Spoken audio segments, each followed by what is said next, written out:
제28장 홍산문화 신비의 종주 6화.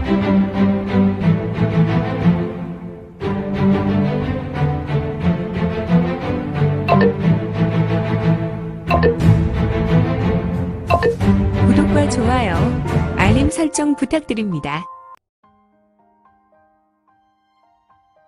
제28장 홍산문화 신비의 종주 6화. 지금 팽가 주전인 단마승화전 앞마당에서 격전이 벌어지고 있었다. 흡사 한 마리의 호랑이가 늑대 무리에 쌓여서 치명적인 싸움을 벌이는 모습과도 같았다. 그런데 중앙에 있는 자의 모습이 매우 젊은 승려로 보였는데 그는 승복을 입었으며 흙에 무복을 걸쳐 있었던 15명의 무리와 적수공권의 박투를 벌였다. 그들의 싸움은 일진일퇴를 거듭하였으며 단마승화전 앞마당을 좌우로 몰려다녔다. 무호야, 이제 장난하지 말고 그동안 내가 갈고 닦고 한 역근경의 정수를 보여줘라.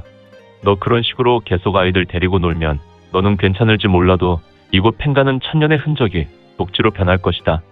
내가 상대하고 이들의 모습을 제대로 봐라. 이건 내 전음이었다. 어라? 녀석들은 자체가 동물이구나. 아, 지금 15명과 격전을 벌이는 승려는 바로 모호였고 이를 상대하는 자들은 독곡에 선발되었던 무사들이었다. 일단 모호는 만독불침의 경지에 있었기 때문에 아무 문제 없이 독곡의 무사히 펼치는 독공을 받아낼 수 있었다.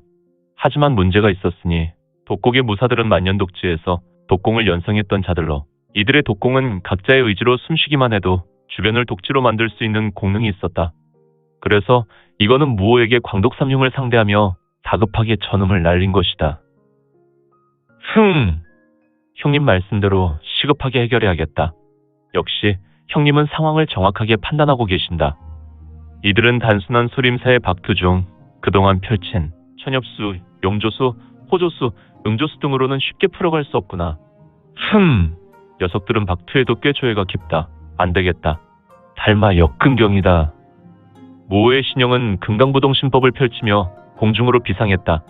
그리고 제자리에 멈추어 섰다. 순간 모호의 신형은 금광을 발했으며 알 수 없는 진동으로 그의 신형은 부들부들했으니 역시 모호는 300년 내가 공부의 진력을 끌어올렸다. 오심향천 만념집일 도인토납 공제 관상. 모호의 신형은 쌍수를 놀리며 우레와 같은 음성을 토해냈으니 근력 호환 전유위장 패목명심 악고 정사.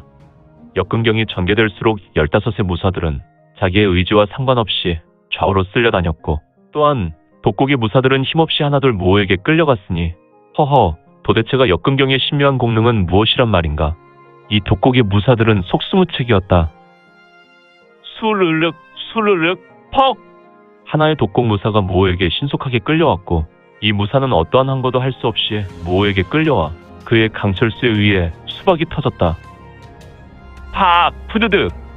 휘익! 또다시 모호에게 끌려오는 무사는 본인의 의지와 상관없이 그의 신형은 제비 돌기를 하며 쓸려왔다. 모호는 아무렇지 않게 강철권을 출수했다. 휘르륵 퍽퍽퍽퍽 휘리릭 슈슈슈슈슈 쾅. 독곡의 다른 무사는 모호의 백보신권을 후려맞고 가슴이 함몰되어 날아갔는데 그는 단마승화전에 담벼락에 부딪혀서 즉사했으니 담벼락은 모호의 공력으로 썩은 집단 무너뜨리듯 허물어버렸다. 모호의 격전은 종전과 달리 독곡의 무사들은 너무 어이없게 진영이 무너졌으며 시간이 흐름에 따라 모호에게 후려쳐맞고 허무하게 하나씩 날아가 앞 무사들이 죽어가는 모습처럼 죽게 되었다. 고정연기 운전기절 양기화신 상행십이 중루. 모호의 신형은 더욱더 짙은 금광으로 물들어갔지만 이제 남은 10여 명의 독곡무사들은 안간힘을 다하여 서로에게 연대하기 시작했는데 이들은 모호의 막대한 공부 앞에 각자 도생해서는 안 된다는 것을 본능적으로 깨달았다. 이에 이들은 공력을 연대하여 모호를 맞서게 되었다. 허허, 이것이 장난이 아닌 것이 한 사람의 독공도 엄청나게 무시무시한 결과를 만들어내는데 사실 일반 무리민이 가진 내공의 10배 능력을 발휘하는 것이 강원 무림인 것이다. 그러니 지금 10명이 연대했다는 것은 바로 100명의 무인이 무호, 한 사람이 벌이는 백인 대전이었으니 신환허 허화 사마 취정 거대한 녹색 동무였다. 무호를 덮어가고 있었으며 여전히 무호의 신형은 금광을 내었다. 녹색 동무는 거침없이 무호를 덮었다. 이제 무호와 격전을 벌이던 동문무사들은 잠시 고요했다. 마치 아무도 없는 고요한 자연이라고나 할까. 그러나 이도 잠시 콱콱콱콱콱 콱콱콱 쾅쾅쾅 사방으로 금광의 빛이 녹색 동물을 비집고 나왔으며 결국 이 금광은 사방으로 비산하며 녹색 동물을 쓸어버렸다. 쉬익 쉬쉬쉬쉬쉬쉬쉬식 쾅 쾅 쾅 허허 어두운 하늘에 관연 행사에서나 볼 수 있는 불꽃놀이란 말인가. 하늘의 금광이 수놓아졌다. 그리고 서서히 녹색 동무는 흐릿해졌으며 점차로 사라졌다. 이제 장원에는 네 사람이 보였으니 눈이 내리는군. 이거는 하늘을 보았고 눈이 풀풀 내리는 모습을 보며 그는 좌수를 뻗었다. 그리고 손바닥에 내리는 눈을 받아내었다. 이거는 무호의 승리에도 무덤덤하였고 그의 눈은 일점 격동도 없으며 오히려 너무도 고요한 호수와 같았다. 스르륵. 이건의 손에 닿은 눈은 녹아버렸고 도대체가 너희는 뭐하는 것이지? 너희가 하려는 것을 속히 하도록 하지. 광독삼흉의 얼굴은 원래부터 흑색이었다. 하지만 자신들이 데리고 온 무사들이 일부는 즉사했고 나머지는 가루가 되어 하늘에서 눈과 함께 날리는 모습을 본 후에 이들의 얼굴색은 바로 잿빛이 되었다. 이 광독삼흉도 이 같은 일을 눈으로 보았으니 흐흐흐흐 제길 병신 같은 녀석들이 하는 꼬락서니가 썩을 정말 광무천 독세를 펼쳐야 하는 것인가. 광독삼흉은 더욱 참담한 얼굴을 하였고 대영의 말에 두 동생은 놀란 눈을 하였다. 그리고 두 동생은 신속하게 대영이란 자에게 다가갔다. 형님, 참으로 광무천 독세를 전개해야겠습니까? 그렇습니다, 형님. 어떻게 이런 말씀을 하십니까? 동생들아, 우리가 이런 모습으로 영경에 들어가 육선문 문주를 보거나 아니면 우리가 운남으로 돌아간다면 너희는 무슨 생각을 할 수 있더란 말이냐. 끙! 그렇습니다. 그래, 우리는 곡주의 배려로 운남 오지에서 왕같이 지내지 않았느냐. 그리고 너희 자녀들은 독곡에서 꽤 좋은 생활을 누리지 않았느냐. 그 정도면 충분하다. 한 인생 멋지게 산 것이다. 두 동생의 표정이 체념하는 모습이었고 대영이란 자는 두 눈에서 깊은 혈광이 터져나왔다. 결단하자. 네? 형님. 네, 형님과 영육의 삶을 산 것에 영광입니다. 나도 너희들이 있어서 매우 행복했다. 독곡 상위 무사들인 이 세 사람은 도대체 왜 이런 대화를 하는 것인지. 도무지 광무천 독세라는 독공이 무엇인데 이들의 결의가 이리도 대단하단 말인가. 후후후후 준비되었는가? 허허 여전히 싹수가 개차반이군. 도대체 내 놈이 어떤 놈이란 것은 알고 죽자. 뭐 죽는다고? 우리는 이미 죽을 각오가 되어 있다. 우리가 운남 오지인 우리의 고향 독곡에서 나오면서 우리는 죽을 각오를 하였다. 하지만 정말 재수없게 만독불침을 두 명이나 이곳 하북에서 만났구나. 그러니 우리의 천적인 만독불침지체에게 죽을 운명이라면 받아들여야겠지. 후후후후. 그래, 너희는 모두 이곳에서 죽을 운명이었지. 하지만 내 옆에 있는 녀석은 무사히 독곡으로 돌아갈 수 있구나. 무슨 개소리냐. 광무천 독세는 바로 너와 함께 양패고상이 무학.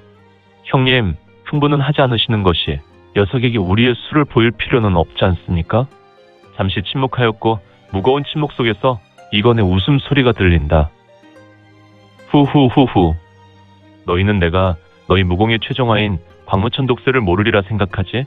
이건의 말에 독곡의 광독삼흉은 얼굴이 일그러졌다. 뭔 개소리야. 내 놈이 우리 독곡의 비전절개를 알고 있더란 말이냐? 후후후후. 너희가 운남 오지 출신이니 무적강수를 잘 알고 있겠구나. 무적강수? 무적강수라면 혹시 운남에서 활동했던 점창파이다나 용병계의 신하 도무이를 말하는 것인가? 물론이지. 무적강수라는 벼로를 쓴 인물은 오직 그였으니까. 이 마당에 굳이 무적강수를 거론하는 것이지? 그가 우리 독곡의 무사들과 몇 차례 충돌했다는 것은 알고 있지만 말이야. 그 무적강수가 너희가 말하는 비전절기를 몰랐을까? 그건 아니지. 그는 운남에서 꽤 깊은 명성을 얻고 있는 인물이며 그가 중수 문파의 용병으로 활약했을 때 우리 독곡의 무리도 종종 만났으니 이 광무천 독세를 모를 리 없었겠지. 그래? 내가 그놈을 보내버렸거든. 독곡, 광독삼흉의 대형이란 자는 자기 귀를 팠다. 혹시나 이건의 말을 잘못 들었나 싶었으니 말이다. 무슨 시답지 않은 개소리를. 자꾸 개소리 어쩌고 저쩌고 하는데 정말 개처럼 물어버린다. 뭐라? 사실 내가 이륵견해거든. 이륵견해? 형님, 이륵견해라면 혹시 4년 전에 운남에서 사라진 중원전장 운남지부의 검은 개새끼. 아, 검은 똥개를 말하는 것이군. 맞다. 한번 물면 절대 놓지 않는 그 녀석. 아주 독종이었지. 그런데 내가 이륵견해? 물론이지. 이거는 짙은 미소를 지었고 그의 입김은 하늘로 오르다 사라졌으며 하늘에서 내리는 눈은 이제 한방눈이 되었다. 제법 눈이 많이 내리는데 우리 일찍 끝내지. 광무천 독세라는 무공은 일단 두 녀석이 바람을 잡고 뒤에서 시동을 걸면 다른 두 녀석이 이에 동조하는 번거로움이 있잖아. 그러지 말고 거세게 한 번으로 최선을 다하지. 나는 이 자리에서 꼼짝도 하지 않을 것이니 말이야. 후후후후. 세 사람은 이건을 보며 매우 당황한 얼굴을 하였다. 이를겨내가 정말 우리 광무천 독세의 무공을 알더란 말인가. 저 녀석의 미소와 웃음이 마음에 걸리는군. 광화한 자식을 봤나. 세 사람은 이건의 태도와 말로 인해 각자 다른 생각을 하였고, 그래, 내 녀석은 중원전장의 봉공이라는 신분을 가볍게 여기지 않고 있겠지. 헛소리 말고 중원전장의 일이 아니더라도 너희에게 단 한 발자국도 다가가지 않을 것이며 또한 무공을 사사로이 먼저 출소하지 않겠다. 다만 너희 광무천 독세란 절기에 응대만 하지. 좋아. 나마 이런 중천금이지. 광독삼흉의 대형이란 자의 대화에 이거는 죽이 잘 맞았다. 광부 천 독세. 세 사람은 각자 하나가 되어 우레와 같은 음성으로 외쳤으며 이들은 회전하며 공중으로 비상했다. 그리고 빠른 회전 속으로 하나가 되었는데 허허, 독공도 자기를 형성하나? 사방의 모든 것을 삼킬 듯 회전하는 돌풍이 되어 주변 것을 빨아들였는데 이건의 신형에도 이 같은 현상이 나타나 이건의 옷과 머리칼은 휘날리며 광독 삼흉에게로 끌려갔다. 당연히 주변에 죽어버린 시체들과 펜가에 가져와 새 식구도 광독 삼흉에게 빨려들었는데 이대로 두다가는 애꿎은 사람들의 생명도 잃어버리는 피해가 예상되는군. 형님, 어떻게 하실 것입니까? 녀석들을 잠시라도 두면 세상은 떠나갈 것 같습니다. 이거는 고개를 돌려 무호를 보았다. 무호는 격전을 치르고 이건과 광독삼흉의 대화를 멀찍이 떨어진 곳에서 보고 있었다. 슬슬 시작할 것이다. 이거는 무호에게 전음으로 답했으며 그래, 슬슬 시작해볼까. 이건의 두 눈은 황금색 이체가 드리웠고 점점 금광으로 세상을 삼킬 듯 사방으로 그 불을 뿜어냈고. 오늘 준비한 내용은 여기까지입니다.